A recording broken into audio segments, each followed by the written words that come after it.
Hello. Today we are going to learn a new poem, A Thing of Beauty. This poem is written by John Keats. John Keats is a poet of the Romantic moment and he has written many poems in which he beautifies nature, he writes about nature. This poem is an extract from his longer work that is known as Endymion. In this poem Endymion, he has written about a shepherd who falls in love with the moon goddess Cynthia. So this is a small extract that is extracted, and here John Keats beautifully describes what is a thing of beauty and how this thing of beauty inspires us to live. So let's begin. Everyone has his own concept of beauty. John Keats also has a totally different concept of beauty. According to him, you can see in the first two lines, a thing of beauty is a joy forever. Means it should be something which should last forever.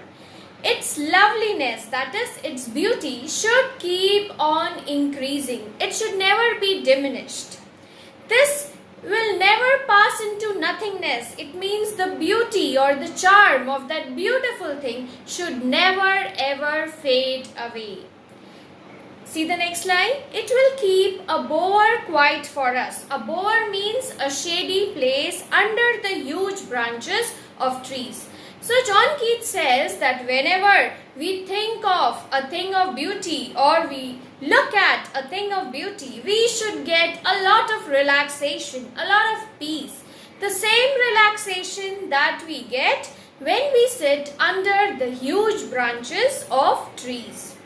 The next thing he tells that a thing of beauty should be filled with sweet dreams, health and quiet breathing.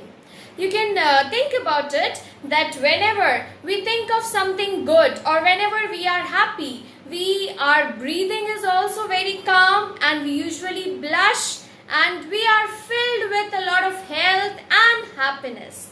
So similarly, whenever we see a thing of beauty or think about it, then according to John Keats, we should be filled with good health, we should get sweet dreams, and our breathing should be very calm and relaxed. In the next line, John Keats says that every morrow is an old English word which means every morning. So every morning we are breathing. Breathing means making something in a spiral fashion. So every morning we are making a band of flowers. You can see in the picture the band of flowers. And this band of flowers, it does not mean actually every morning we are getting up and decorating flowers. But every morning, what do?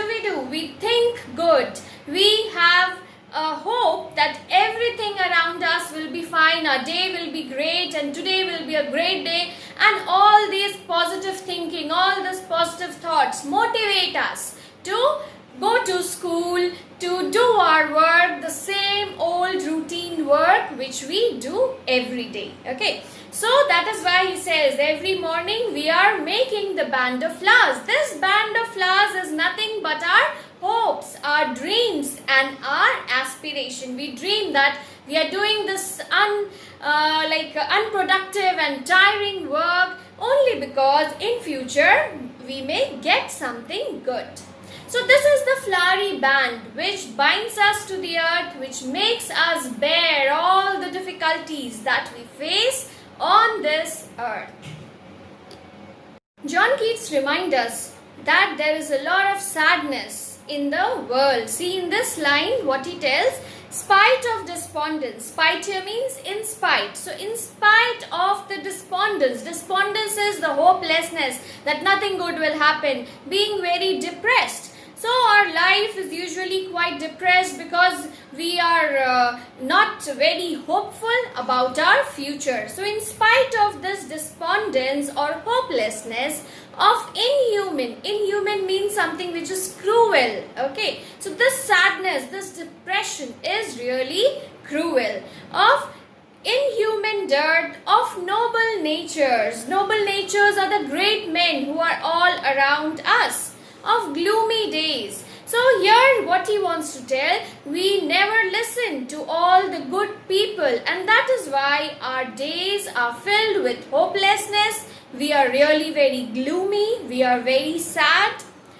In the next line, he says, of all the unhealthy and over darkened ways, means we always adopt an unhealthy lifestyle because it's really difficult to adopt a good way of living, to eat good, to exercise, to do all the good things in life, which we always keep on hearing from the noble natures, that is from good people. So we always avoid that. And what do we use? We choose only the dark ways, only the comfortable ways. So that is the over darkened ways. And all this sadness, all these gloomy days are only made of our searching. Made of our searching means it happens only because of us. So all these bad habits, all these bad actions that we do, that make us sad. So the sadness, it does not come from outside. It only comes from our work, what we do.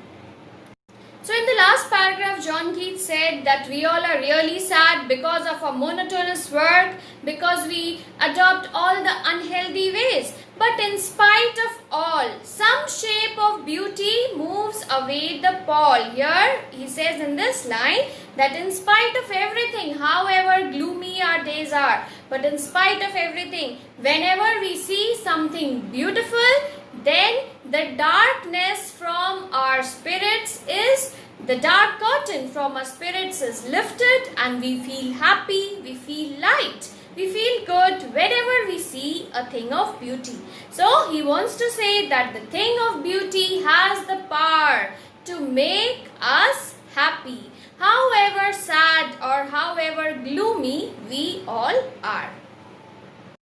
So all this while John Keats was telling us what are the qualities of a thing of beauty. Now he tells us what according to him, he gives examples. What are the things of beauty? We can see in these lines such as the sun and the moon. So these are the things which of nature which are eternally considered to be very beautiful.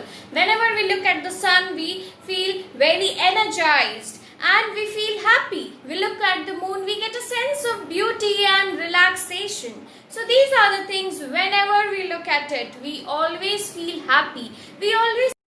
John Keats talks about the beauty of daffodils. He again gives the example of one beautiful thing, that is daffodils. Daffodils are beautiful flowers and they live amidst the green forest. So in this green forest, these beautiful flowers beautify the entire environment with its beauty and with its rich fragrance.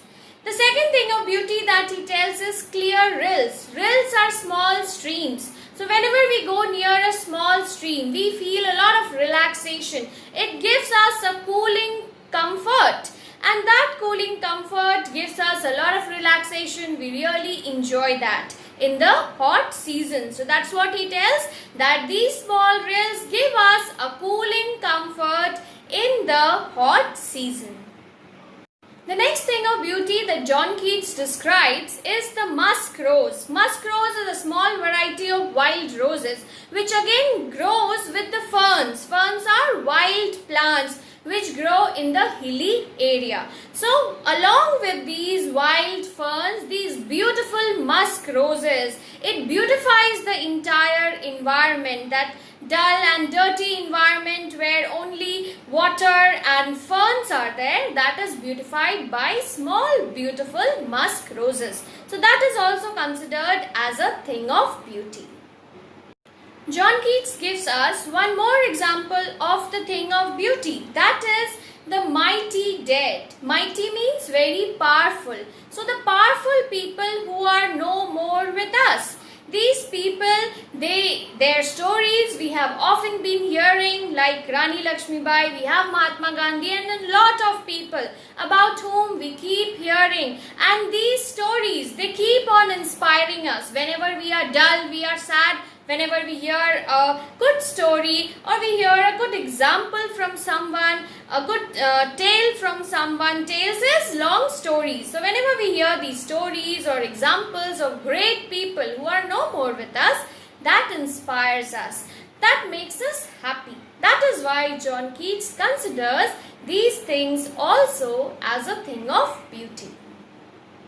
So if we look around us, we find so many things which are really beautiful, which are worth watching. And these things, they have the power to make us happy. They have the power to inspire us on each and every step of our life. We can always feel energized, we can always feel happy and motivated to do our work. So that is why John Keats says over here that these beautiful things, the beautiful stories that we hear or that we read, or the beautiful, the sun, the moon, the flowers, the trees, everything, it inspires us. It is just like a fountain of immortal drink. Immortal drink means something which makes you live forever. Okay, so that drink only gods are supposed to be having. But gods have given us a portion of their drink. It is poured onto us from the heaven's brink. Heaven's brink means heaven's side. So very graciously we have got this gift from nature. Every day we get this gift, that whenever we think about these things of beauty or we see these things of beauty, every day we feel inspired to live the monotonous life and to be happy always.